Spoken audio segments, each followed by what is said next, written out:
Welcome back to Poorly Educated Today in the News, where the world keeps spinning, the government keeps fibbing, and somehow I'm still here trying to explain it all without spilling sweet tea into the microphone again. It's been one wild week, so buckle up, folks. Or don't. After the way things are going, a seatbelt might just be a polite suggestion. Segment 1.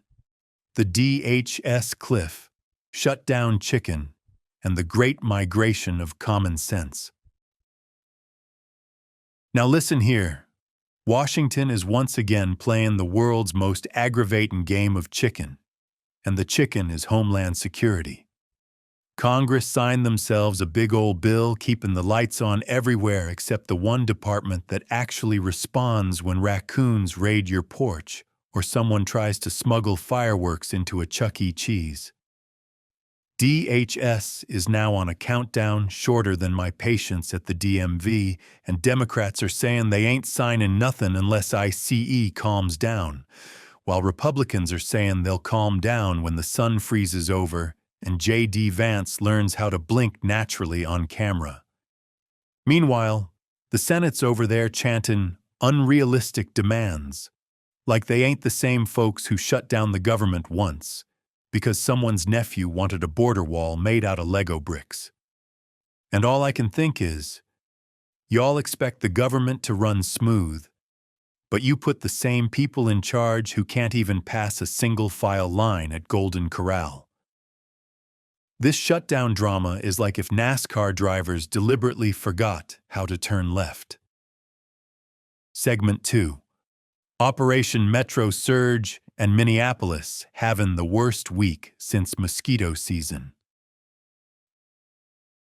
Minneapolis is hotter than my cousin's ex-wife's temper right now, and it ain't because of the weather.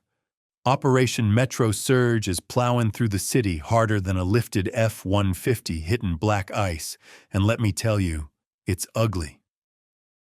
2 U.S. citizens killed by federal agents, protests turning into ice chunk dodgeball tournaments, and lawmakers denied entry to their own detention facilities, like it's some kind of exclusive club where the bouncers are allergic to oversight. Folks got arrested throwing ice outside the Whipple building, and honestly, if you're protesting in Minnesota in February, ice is probably the only throwable object within reach. DHS keeps saying it's all about arresting murderers and gang members, but the community's over here asking why Grandma's Buick got pulled over by a guy dressed like he's auditioning for the world's grumpiest tactical reboot of Duck Dynasty. The whole thing feels less like law enforcement and more like someone spilled Red Bull on the Constitution. Segment 3. America 250, the Trump corollary, and the U.S. military parking itself in the Caribbean like it's spring break. While all this is going on, the administration rolled out a brand new foreign policy strategy called the Trump corollary, which, far as I can tell, basically says the U.S. can do whatever it wants anywhere in the hemisphere, so long as we say freedom 3 times and point toward the nearest bald eagle. Now we've got Operation Southern Spear in full swing, blockading Venezuelan oil ships like we're reenacting Pirates of the Caribbean, but forgot to hire Johnny Depp. Rubio's out here defending seizures in international waters like, Europe doesn't get to dictate our national security. And I'm thinking, buddy, Europe can't even dictate their toaster settings. Nobody asked them. Meanwhile, the Navy's deploying half its fleet to park near islands nobody can find without MapQuest. And the whole thing is starting to look like the world's most aggressive cruise itinerary. And then there's the Greenland meetings, 'cause apparently we're shopping for countries again. Denmark's like, please stop. Greenland's like, please stop harder. And J.D. Vance is sitting there nodding like a bobblehead that learned emotions from a malfunctioning Roomba. Segment 4. The market surge, tech slumps, and Oracle mortgages its future to AI. The economy this week has been swinging harder than a drunk man trying to climb into a hammock. The Dow shot up 515 points. The energy sector jumped like gas pumps started handing out free biscuits. But tech? Oh no. Tech face-planted like a toddler discovering gravity. NVIDIA's $100 billion partnership with OpenAI stalled. Oracle announced it's raising $45 to $50 billion, like it's passing around the world's worst church offering plate. And investors are running away like they heard the phrase, unpaid internship. Meanwhile, Kevin Warsh is nominated to take over the Fed, and everyone's pretending like they ain't nervous. The markets keep guessing whether he's going to raise rates, lower rates, or just stare at him real hard like an owl judging a squirrel. And then the jobs report got delayed because the government shut down for one whole day. One day.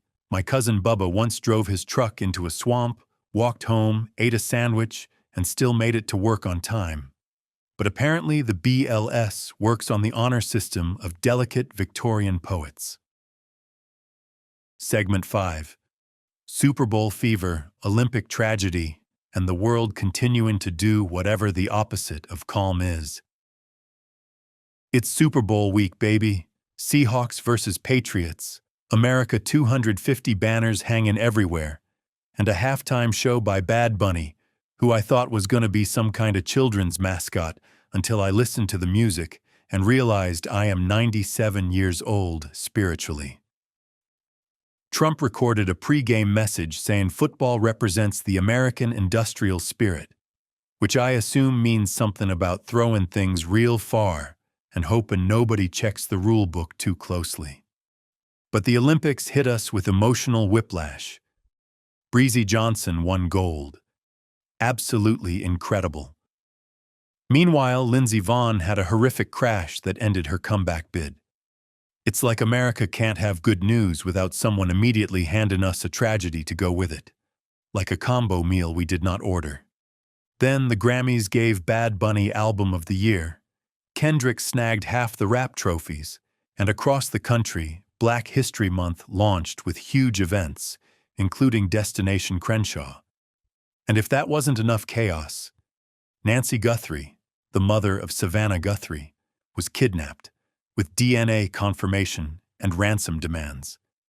It's the kind of story where even true crime podcasters go, nope, that's too much. In conclusion, this week has been wild, weird, and worrying in equal measure. Kinda like a possum riding a Roomba. Funny at first, then alarming, and by the end, you're just wondering who's really in charge. But don't worry. We'll keep watching the world so you don't have to. Mostly because y'all keep me employed. And if this podcast thing don't work out, I'm pretty sure my resume just says owns a crock pot. Stay poorly educated, America. I'll see y'all next time.